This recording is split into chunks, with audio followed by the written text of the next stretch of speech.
rider nagtutulak. Kailangan ng tulong natin ito. Kaya tanongin natin kung anong may tulong natin dito.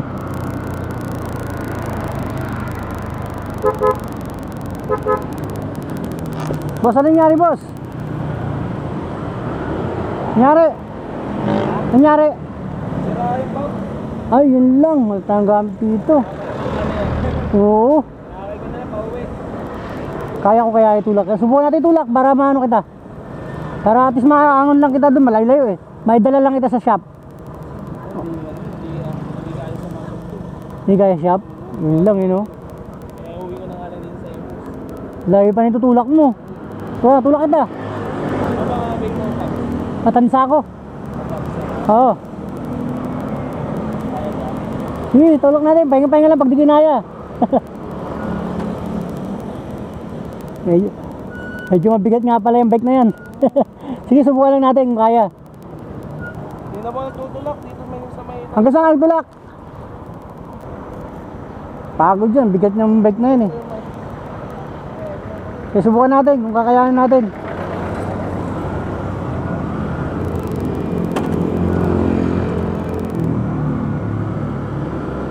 Kaya naman. Ha? Sige. Basta may tulak lang kita. Medyo malaylay na yung tinulak mo eh. Taas mo na lang yung paa mo pa.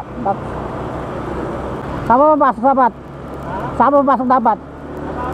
Naku, layo pa pala.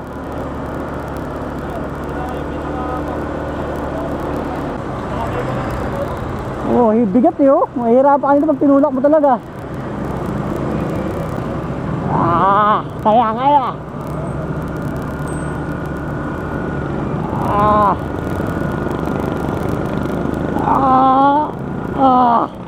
Hirap. Sige, gawin natin. Sa kain. Okay, taas pa natin doon konti.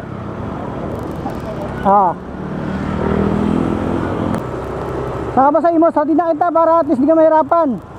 Hatid na kita hanggang sa Imos. Saan ba doon? Ha? Bayan Luma? Loob pa pala no? Oo, sige. Hatid kita. Sige. Okay lang. Wala pa naman akong gagawin eh. Kaysa na magtulakan, laki na itutulak mo. Yun lang. Eh di pagod ka talaga yan.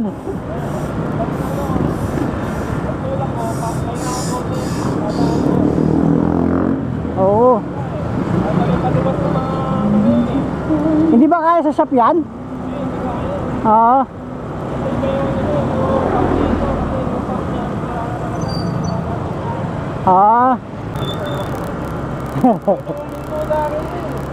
Wala man lang tumulong kahit ba itulak ka? Actually idol, vlogger kasi ako eh, kaya ginagawa ko rin ito, mag road rescue ako. Eh nakita naman kita, lang pabayaan kita dyan. Eh tinulungan na lang kita. Oh grabe oh, bigat nitong motor mo oh. Pati bahay lang ang binte.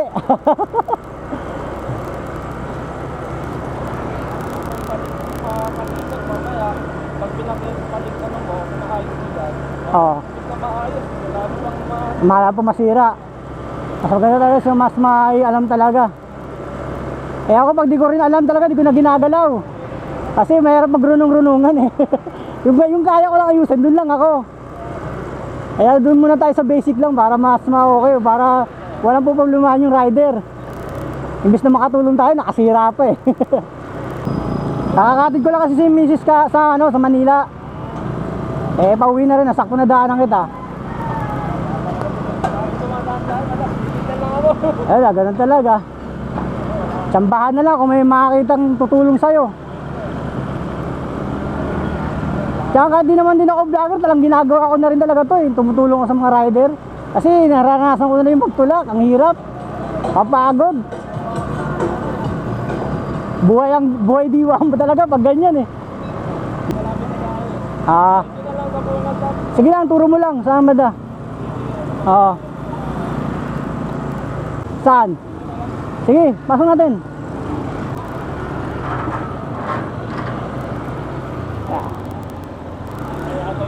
Sige, di na. Sam. Okay dyan. Sige. Okay na yun. Ano pang ano ba? Ay, bigyan na kita sticker. Nakakaya. Hindi na, wag na. Hindi ako nagbibignig ng garo. Nanghingi ng bayad. Tulong lang talaga yung ganun ginagawa ko, idol. Bigyan na lang tayo sticker. Supportahan lang ako sa vlog ko. Sige, salamat din. Ingat ulit. Thank you. Sana mapaayos mo na yan. Sige. Salamat talaga. Sige. Okay.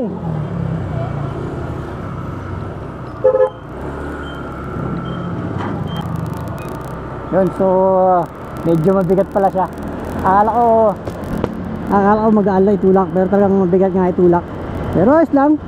Ang importante kasi dito yung makatulong tayo. Yun.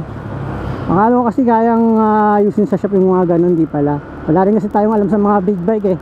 Kaya dapat talaga alamin din natin yung mga ganyan. Tsaka mahirap din yung magrunong-runungan ha. Dahil hindi naman taga tayo totally mekaniko. May alam lang tayo ng konti pero hindi tayo yung magaling. So yun nga, dahil nga gusto nating makatulong, siyempre di naman natin pababayaan yung mga ganong rider na nagtutulak sa gitna ng kalsada. Kasi nga, grabe ang hirap magtulak ng ganong kabigat na motor. So yun, sana sa mga makakapanood nito, kung may makita man kayo na ganong rider na nagtutulak, sana makatulong din tayo sa kanila. Kahit hindi tayo vlogger, kahit na vlogger man tayo, basta importante makatulong tayo sa kapwa. So yun, big shoutout kay sir. Di ko man lang naitanong kung anong pangalan niya.